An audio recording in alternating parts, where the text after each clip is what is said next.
นี่แล้วแหละได้ปีนี้ปั้นแหละได้ค่ะ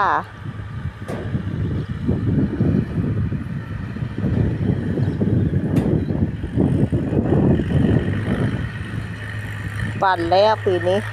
ทมแล้วเบิร์ดค่ะเมื่อเช้านี่ก็ทงหนึ่งก็แล้วอันนี้ทงที่สองเจ้าบ้านเนาะอันนี้ทงสามก็แล้วเดี๋ยวอีทงหนึ่งปีนี้นะแล้วอีทงหนึ่งก็แล้วปีนี้สี่ทงเหลืออีทงหนึ่งถ้าได้แล้วหากันแล้วเบิร์ดสาม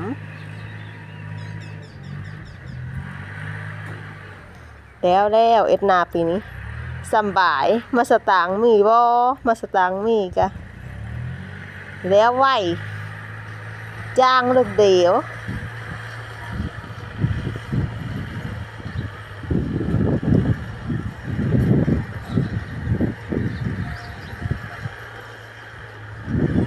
เขาพาเอ็ดละเอ็ดนาจักได้มีได้จ้างลูกเดียวผลผลิตเอามากะทงนี้ข้าวเจ้าทงหนึ่งข้าวเจ้าสองทงเมื่อเช้านี้กะเมื่อก่อนผัดข้าวผือวะข้าวอุบล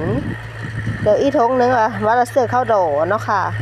ค่ะจังกับพอสำนี้แล้วเนาะค่ะสวัสดีค่ะ